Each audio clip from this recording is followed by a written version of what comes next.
¿Ok? Siguiente punto, el punto 3. Oye, ¿y cómo le voy a hacer para manejar el protocolo o las peticiones HTTP?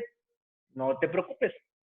Los servlets tienen la maravilla de que alguien hace una petición HTTP, tú la recibes en un servlet y ya en tu servlet te lo entrega aquí, los datos. Todo te lo da. Obviamente en forma de objetos, ¿no? O sea, el API te dice, aquí está tu objeto petición, aquí está tu objeto respuesta, desarrollador, prográmalo.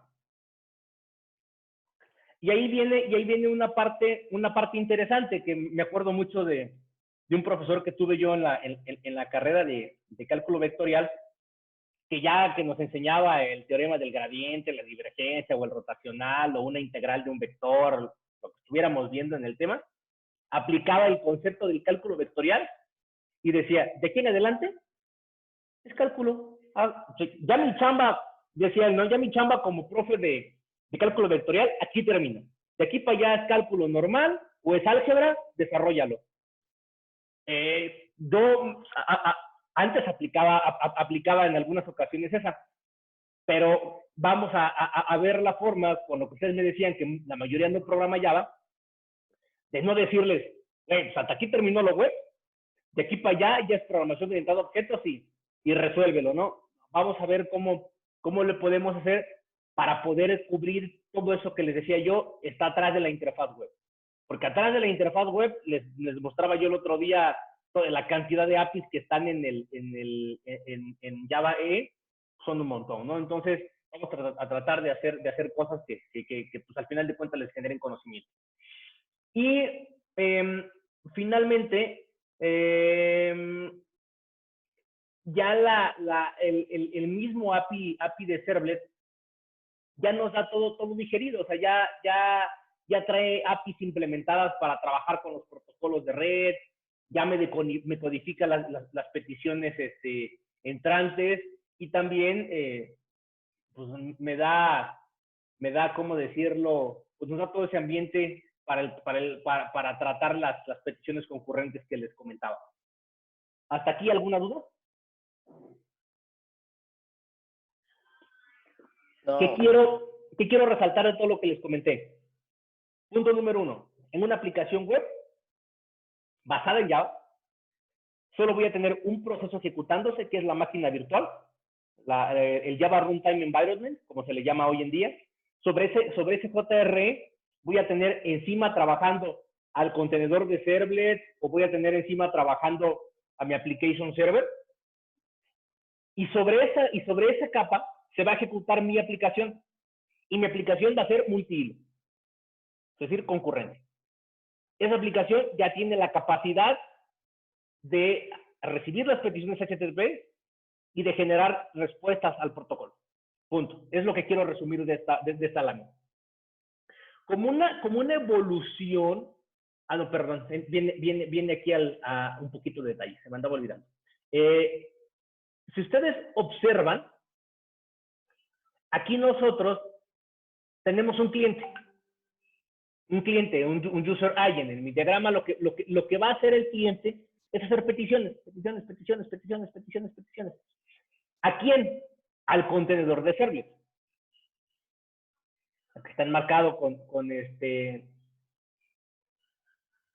¿Sí ven ahí mi mouse?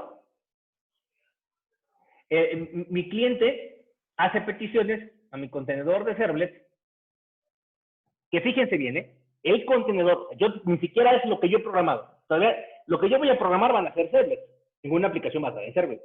Pero la petición, en una primera instancia, podríamos pensar que le llega al contenedor de servlet. El contenedor de servlet, si es la primera llamada que se le hace al servlet, el contenedor se va a encargar de mandar a llamar un método que se llama init. Las peticiones sucesivas que se le hagan al servlet se van a hacer al método service. El método service, ojo, no existe. Solo es como una abstracción para decir, va a mandar a llamar al método que corresponda con el método de la petición que se esté haciendo. Ustedes recordarán, el protocolo HTTP tiene métodos. Mencióname un método, Katia, del protocolo HTTP.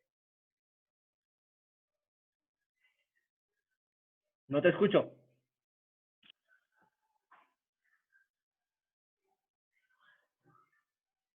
¿Katia? Ya, perdón. ¿Un qué, perdón, profe? ¿Un protocolo? Un método del protocolo HTTP. Ay, no me acuerdo. Déjame que mi memoria, es que no me acuerdo bien. Licea. Un método. ¿Qué? Anet, un método.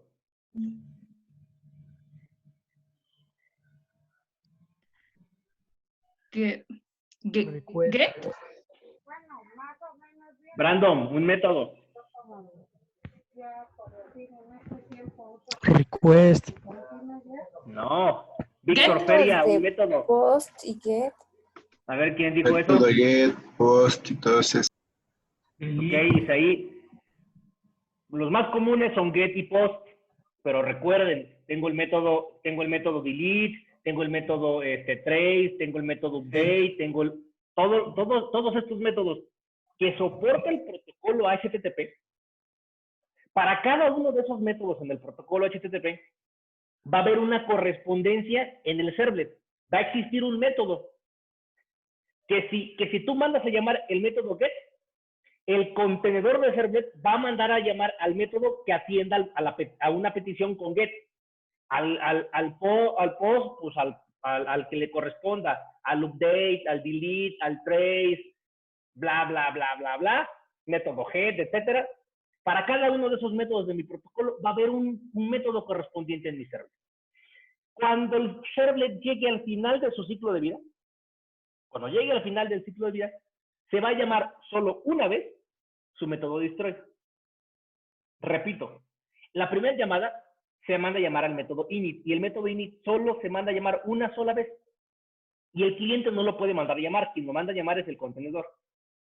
Las peticiones del cliente le llegan al servlet container y el servlet container es el que se encarga de decidir qué método del servlet se va a ejecutar. Cuando el servlet ya tiene que morir, porque a lo mejor ya estoy matando mi proceso Java, por ejemplo, y tengo que bajar mi servlet, entonces el contenedor de servlet es el encargado de mandar a llamar por única ocasión al método destroy. ¿Qué quiere decir? Que el init y que el destroy se invocan solo una vez, al inicio del ciclo de vida, al fin del ciclo de vida, y que todos los métodos que atienden cualquier petición del protocolo HTTP se pueden mandar a llamar infinidad de veces. Ahora, ¿cómo podemos nosotros poner a trabajar a nuestro contenedor de servlet ya en una arquitectura en ejecución? Pues tengo tres posibles propuestas. Fíjense bien. Propuesta número 1. Un proceso de sistema operativo donde ese proceso de sistema operativo tiene adentro o consiste en la máquina virtual de Java. Esa máquina virtual, ese mismo proceso, adentro tiene tanto un web server como un server container. A esta configuración obedecen los application servers, por ejemplo Glassfish o Payara. Traen adentro un servidor web, tú solo ves a Payara, pero Payara internamente trae un servidor web y además trae un server container. ¿Qué creen? Cuando empezaron a desarrollar Glassfish, que es en el que se basó Payara, pues agarraron a quién creen, a Apache y a Tomcat, lo pusieron aquí, lo pusieron acá y lo empaquetaron en algo que le llamaron Glassfish. Obviamente con sus modificaciones, pero en esencia era eso. Y puedo encontrarme una configuración como esta. Los application servers siguen esta configuración, que es la configuración standalone. La configuración in process, ¿en qué consiste? Tengo procesos de sistema operativo y tengo separado dentro de un proceso de sistema operativo, pues es un solo proceso, pero ese proceso corre dos cosas. Corre, por un lado, mi máquina virtual y corre mi servidor web. Nota que en esta de acá, tu web server está basado en Java, porque está corriendo sobre la máquina virtual de Java. En este de aquí,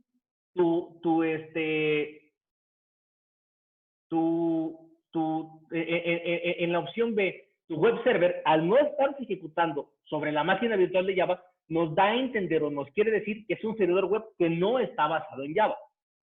Y podríamos encontrarnos esta o esta en las configuraciones de los application servers. Pero tenemos una tercera opción o una tercera configuración, que es una configuración independiente o una configuración basada en red.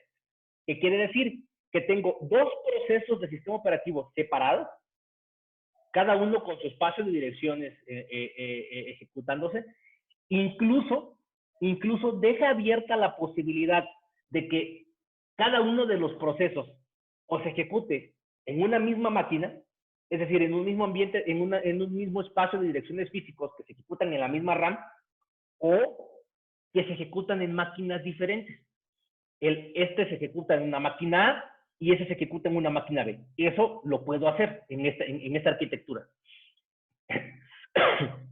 Mi primer proceso consiste en mi servidor web, el que tú quieras, un servidor web, que es el que va a recibir las peticiones. De hecho, en todas él recibe las peticiones. Y este proceso, que consiste en el servidor web, le pasa las peticiones a mi otro proceso, que es el que ejecuta la máquina virtual de Java, y adentro de esa máquina virtual de Java, o sobre esa máquina virtual de Java, se está ejecutando mi contenedor de server. Oye, ¿y cómo se comunica este con este? A través de la red. Acá, como es el mismo proceso, comparten la misma memoria, entonces no necesito conexión de red. Aquí, como son procesos independientes, tengo que intercomunicarlos de alguna manera. Lo más lógico es utilizar la red, socket, al final de cuentas. Aquí, ¿alguna duda?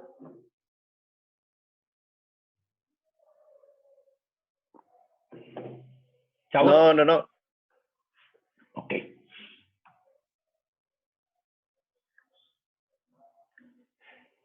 Entonces, cerramos el capítulo de los servlets y surgen los JSPs. ¿Por qué surgen los JSPs? Porque programar web con servlets es un poco sucio.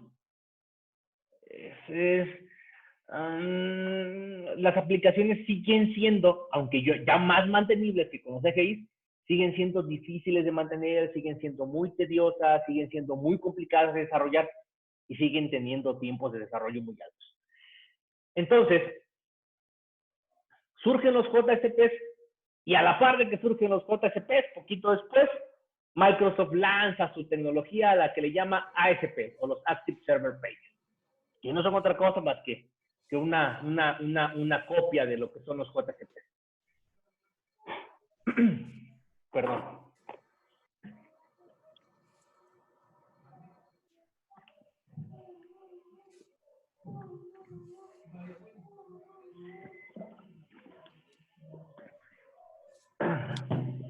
Y los JSP, retomando y dejando un poquito de lado los ASP, tienen una característica. Los vamos a ver. En un servlet, todo es código Java. O sea, tú programas para web, programando Java, código Java. Un JSP te mezcla dos mundos. Imagínate un archivo HTML, como el que tú has hecho hasta ahorita, pero adentro de ese archivo le metes código Java. Ah, caray. ¿Y eso cómo se puede hacer? Ah, bueno, ¿por qué? Porque ese archivo, que va, en lugar de tener una extensión HTML, le tendrás que poner ahora una extensión JSP, tiene que pasar por distintas fases de compilación. Ese JSP pasa por un compilador que se le conoce como Jasper, pasa por Jasper, Jasper lo compila, te genera un archivo .java, ese archivo .java se compila y te genera un .class. Entonces, eso ya nos permite escribir código más limpio y más entendible para nosotros. Quizá no necesariamente sea el más eficiente, pero ya para el desarrollador es más fácil, más claro de ver.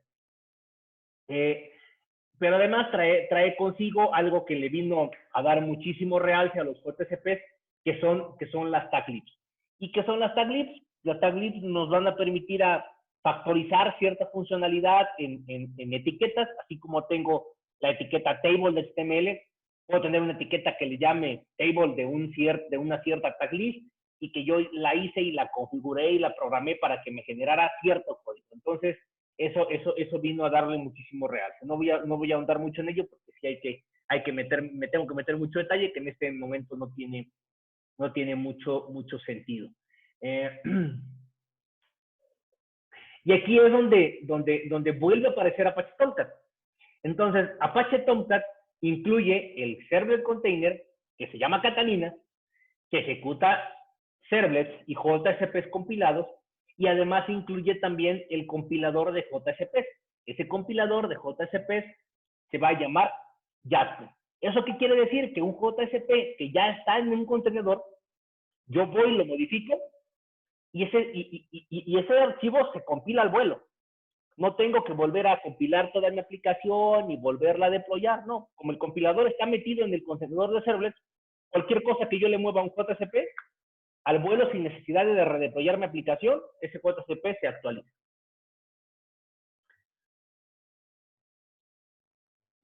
Entonces, esa pequeña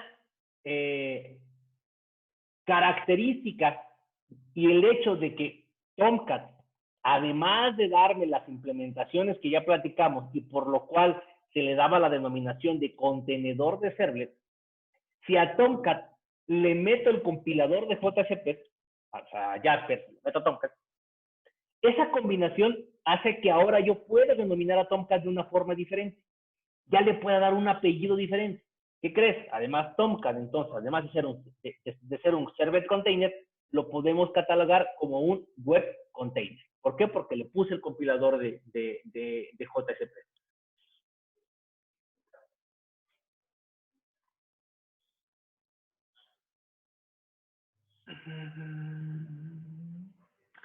Cuando nosotros trabajamos con JSP, una de las cosas muy chidas que nos vino a permitir es que nosotros podemos tener páginas, por ejemplo, como esta que les pongo aquí en la lámina, en donde tengo un header, tengo un menú, tengo mi footer, que el footer puede estar seccionado en X cantidad de partes, y al final el contenido que me interesa está aquí. O sea, mi página tiene un montón de fracciones, un montón de segmentos, pero lo que realmente quiero mostrar en esa página está aquí. Los demás son ligas para ir a otras partes y cuando le dé clic a esa liga me va a llevar a otro lugar, pero esa liga realmente lo que quiere desplegar es eso. Pero no puedo quitarle el header, no le puedo quitar el footer, no le puedo quitar el menú, no le puedo quitar ciertos componentes. Con JSP eso fue fácil de manejar porque entonces ya podíamos nosotros manejar en un JSP, que aquí tiene el nombre de somepage.jsp, lo puedo segmentar o lo puedo fragmentar y puedo trabajar con fragmentos JSP. Y la conjunción de los fragmentos JSP me puede generar un JSP, digamos, más global o que está compuesto por otros. Los JSPs tienen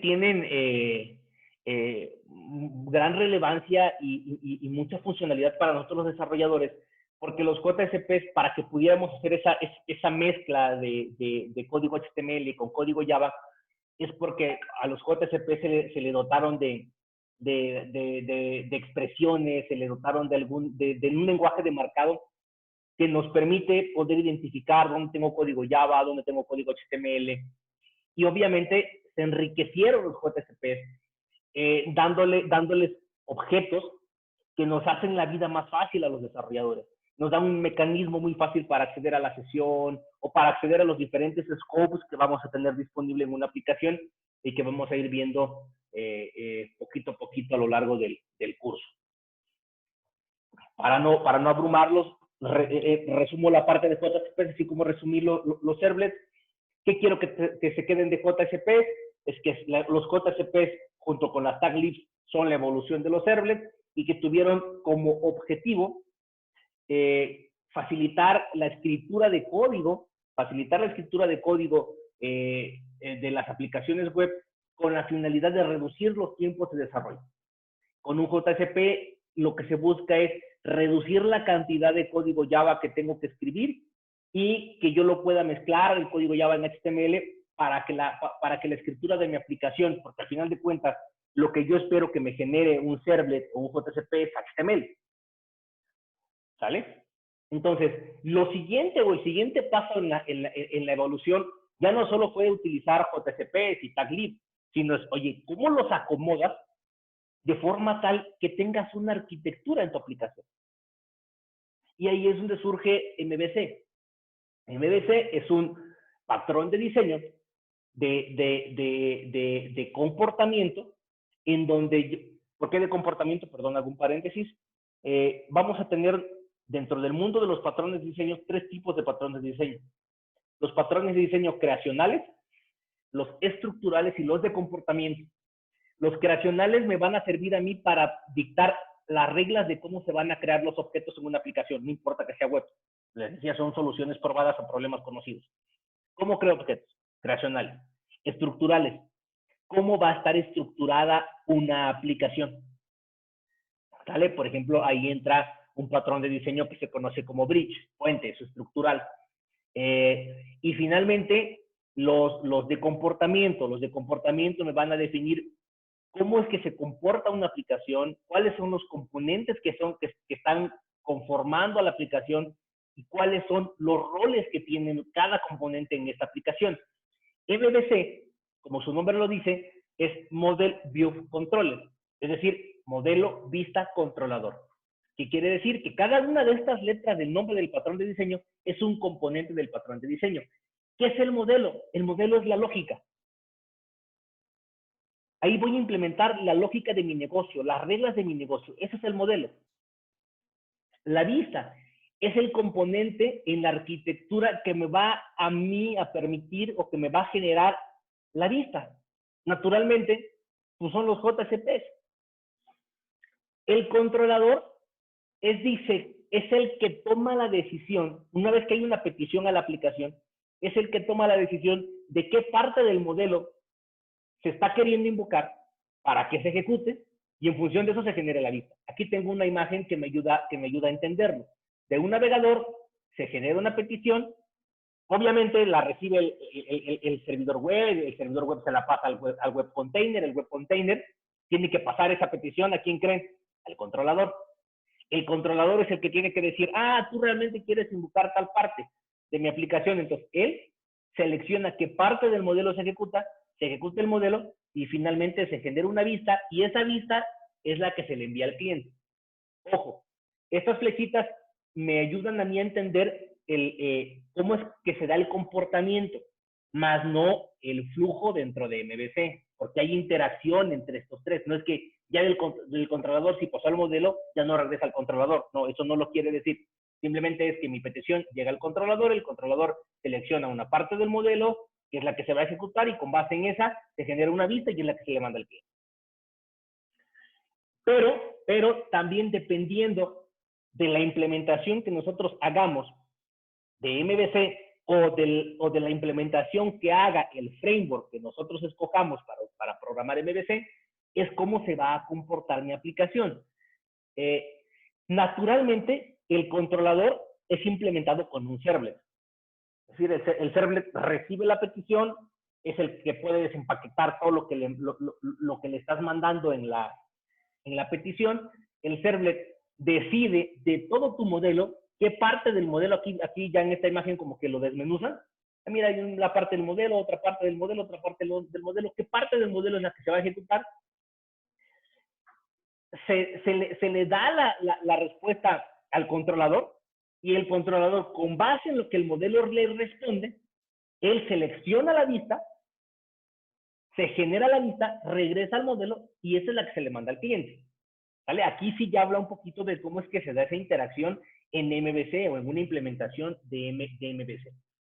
Y tenemos dos formas de implementar MVC. El MVC estricto y el MVC no estricto, o el MVC luz. En resumen, ¿qué hace el MVC estricto? Que solo tengas un controller en toda tu aplicación. Por ejemplo, si tú utilizas Spring MVC, o si tú utilizas Struts MVC, o si tú utilizas Django, esas implementaciones, obviamente, como tienen equipos de desarrollo enormes, muy grandes, pues ya tienen además la experiencia para programar un único controlador y que mediante configuración, ese controlador tú lo puedas configurar para decirle, ahora invoca tal, o invoca tal, o invoca tal. Pero cuando tú como programador dices, yo no quiero utilizar una implementación de MVC, yo voy a programar mi MVC porque tengo los conocimientos y el tiempo suficiente para programar mi MVC y para reinventar la rueda, casi siempre terminas programando un MVC no estricto. ¿Por qué? Porque programar tu framework MVC te llevaría 2, 3, 4, 5 años para generar una implementación decente, y la aplicación que querías hacer la necesitas sacar en un mes, ¿no? Entonces, ¿qué es lo que terminas haciendo? Terminas haciendo un MVC no estricto, en donde tienes un montón de controladores. Cada controlador, pues tú lo programas para que mande a llamar cierta parte del modelo y se vaya comunicando con tus vistas.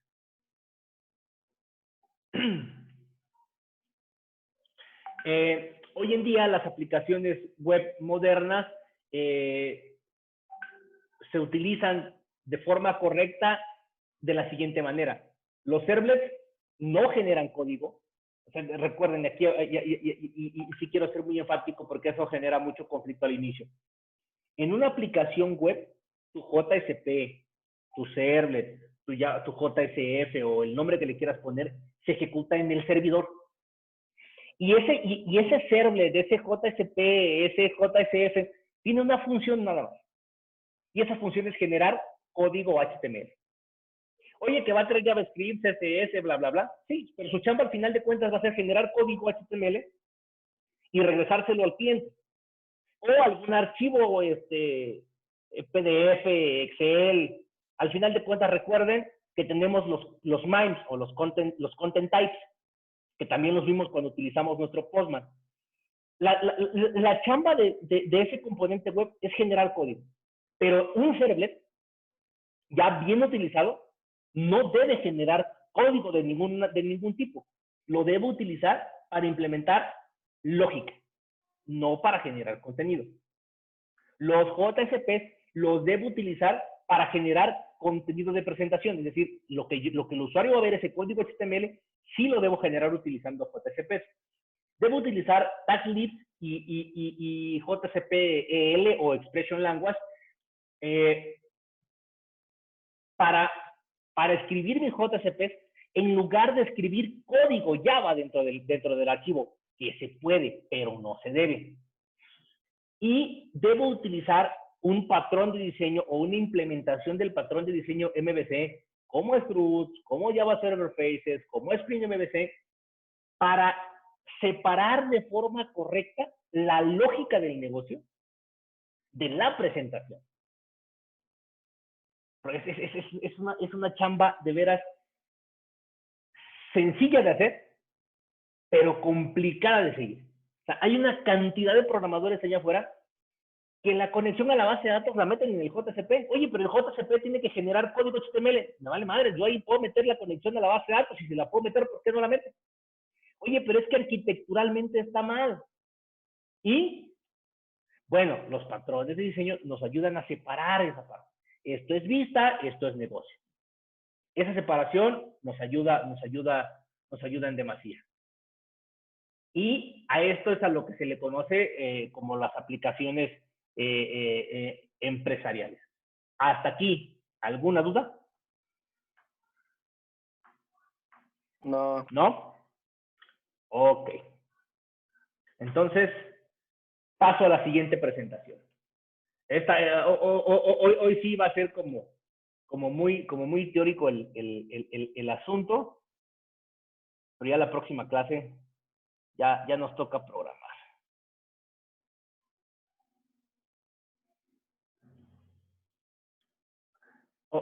Les propongo una cosa, cortamos la comunicación, nos quedan 20 minutos, en 20 minutos alcanzo a ver esa última parte de la presentación, pero para no cortarnos a la mitad, ya me está mandando el mensaje de que en 9 minutos se corta. Cortamos la comunicación y nos volvemos a conectar para que esta presentación que vamos a ver nos echemos de corriente, ¿vale? Vale.